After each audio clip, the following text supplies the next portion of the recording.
Okay, that is part of our supper.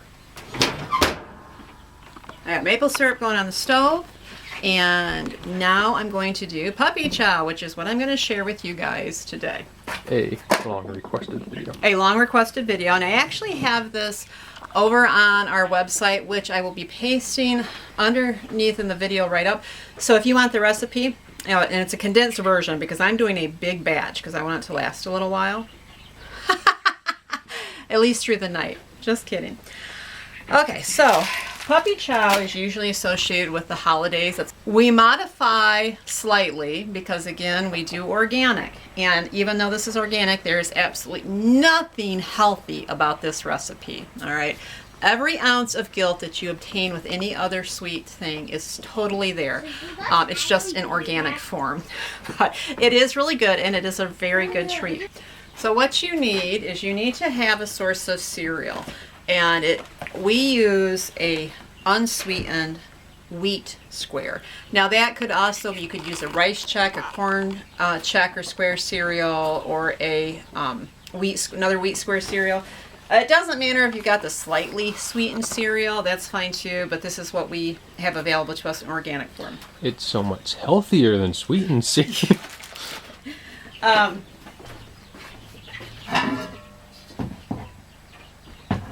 I typically like to make this, you scan over here, in a flat pan. Both my pans have my maple sap in it right now. So I have reverted to my deep bread bowl, which I've made it in here before. The bowl. The reason that the flat pan is so much better is because what you do if you pour your mixture on top of your cereal, and I will show you, there's different utensils you can use. A flat one is really good, and I do prefer that, unless in this type of bowl. If I'm working in my flatter pan, I prefer this, and the reason that is you're scooping down, go down here, you're scooping down and coming up to get all of the chocolate syrup evenly coated, and you're not wanting to break your cereal, because if you just dig down in, you're breaking that cereal up. So whatever utensil you use, make sure that it's something that makes it easier for you to scoop up with. And I'm going to use that one for this particular bowl. All available from. Now look, I gotta tell you, I am so proud of my boys. I mean, they are just great. But RJ made this for me the other day. Isn't this cool? Holds my spoons that he makes. Lovely. And my crock, it's my favorite crock. My mom got it for me years ago. Has overflowed with the spoon, so I needed a second container. You melt your butter. I like a heavy style saucepan. This one is cast with enamel color or cover, and it works really nicely. You're not going to be cooking it for any length of time. You're simply melting. You're going to melt your butter and then put your chocolate chips in, and you're going to take it off your heat. All right, I'm also going to put a little bit of salt in, and you'd be surprised if you leave this out, that you really notice a difference when you add it. It gives it just a little bit of oomph to it.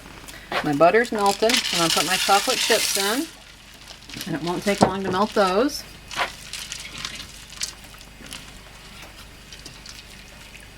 As you can see, they're already melting. I've got my chocolate melted, so I'm going to add my peanut butter to it. If you use natural peanut butter, you know that there's a lot of oil that comes with it. Do I have chocolate on my face this time? Let's see. Stop. All right. So you add your peanut butter. Now, sometimes this will happen with chocolate. When you start to warm it up, it will dry out slightly. I was not concerned in this batch because I had 2 sticks of butter. But I noticed as I was warming it up, it was starting to dry out. And so I had to get on it. We had to stop filming for a second. And I just added a little bit of olive oil, as well as the natural oil from the peanut butter, and then it straightened right up. So if that happens, don't become alarmed. There are things that you can do.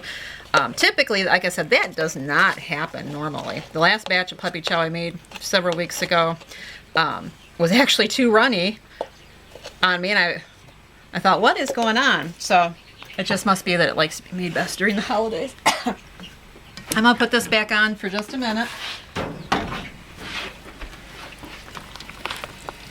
I am, you'll notice, like, now there's a nice wet sheen to it, a nice glossy sheen. When compared when I first took it off the stove, it was looking dry.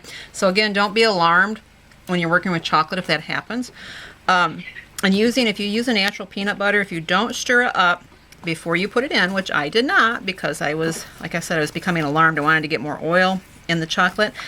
You'll work a little harder at getting that spread in because it will come out kind of chunky in spots. Okay, you can go ahead. My cameraman has assured me that I have no chocolate on my face like I did last time I filmed a video after making puppy chow, but I'm not sure I trust him.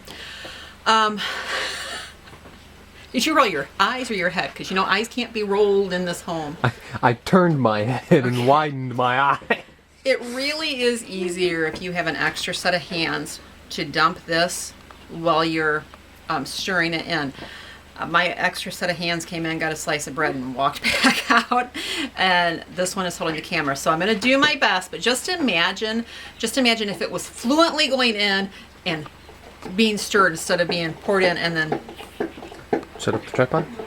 Okay. That's okay. She can't get in here tight with the tripod. All right. So since I don't have someone to pour it in while I stir, I'm going to kind of drizzle it all around as much as I can. And I'm not going to pour it all in at once. And yes, it will make a mess. And yes, you can either clean it up or let your loved ones lick it. We're family. So,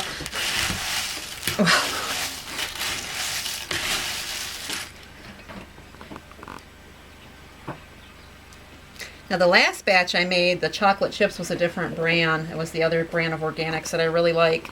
And it had a lot more oil. In fact, we videotaped that one, but it was so runny. It ended up being fine, setting up fine, but it didn't have the aesthetics, you know, that you want when you're doing a video, trying to convince people, hey, this is worth making. All right, so I'm gonna have the cameraman put that down for just a second and have him give me a hand. Okay, so we've got the chocolate poured in. And I'm going to put the powdered sugar in here just a second. But I was getting chocolate over. It's like, man, I'm like a tornado when it comes to chocolate, trying to stir this stuff up. And it reminded me, because I'm getting this stuff all over, that I had my kindred spirit, I love you, send me, she made this for me. She sent me this lovely apron. She actually sent me two. And I don't wear aprons regularly, though I have one another dear viewer sent me, and I absolutely love it. I just am not in the habit of wearing them, though I'm trying to get into it because I really, really love aprons. And I think these are just beautiful. And so when I did this, it reminded me, so hopefully this will be the kicking gear for me to remember when I go into the kitchen, because my husband's always saying, put the apron on, put the apron on. He always just wanted me in an apron. And I just forget, you know, I go from one thing to another. I come into the kitchen, I go out, and it's just the last thing in my mind. So at any rate, so isn't this lovely? I mean, this is really, it's a utility apron, and I think she did a fabulous job. She said she's not a seamstress, but she wanted to do something for me, and it's beautiful. I mean, it's absolutely gorgeous, the sewing job she did on it. Yeah. Okay, so you got the chocolate covered. You don't have to stir it all in great because you're going to be stirring it in more as you put in the powdered sugar. I cannot say it enough. There's nothing healthy about this. It is simply pleasure food. We all know that. Yeah. Me too. You Especially too. that kind of pussy food. Now the other way you can do this is if you make a smaller batch and you use a Rubbermaid container, a larger Rubbermaid container, and you put it in there and you shake it. I did that years ago, and that worked out well. It's just my batches, as the family has grown, the batches of Puppy Chow has grown. We like this stuff really cold, so you know you could make it in advance and even freeze it, and then take it out as you want to snack. Put it in serving size bags, and take it out of your freezer as you want to snack. You just need to let it thaw a little bit. No, as Simeon points out, we don't have a freezer. I will put it in the icebox. Right now, it's pretty warm outside, so if we're gonna eat this before it to set up, it's gonna take probably until tomorrow before we could eat it. And we don't wait that long. Okay, so you see what you've got here. I was prepared to use 2 or 3 bags of the powdered sugar. You can come up.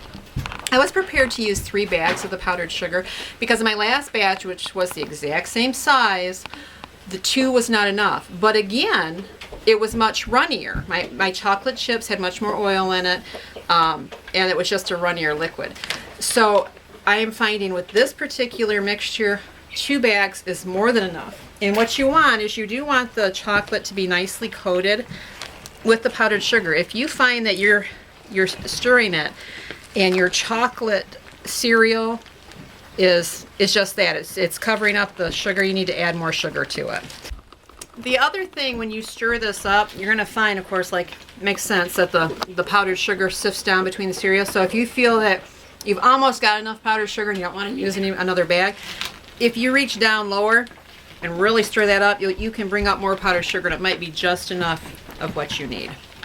So, all right, well, that's puppy chow. I hope you all enjoyed this video. Please don't forget to subscribe if you haven't. Hit the little bell icon there so that you get notified when we put out a new video. Follow us on Facebook and Instagram. You can find us at Family Heritage Living on both of those. You can also, I'm going to put the link to the blog post down below with the recipe for this. You can also find another blog from our family done by Josiah. Actually, you can find Josiah's blog at Men of Value. High value offer. Men of Valor. You can find Josiah's blog at Men of Valor, menofhonor.com.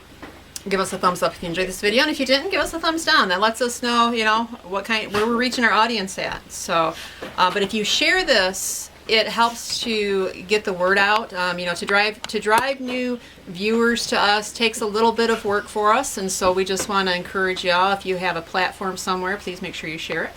And we will talk soon. God bless.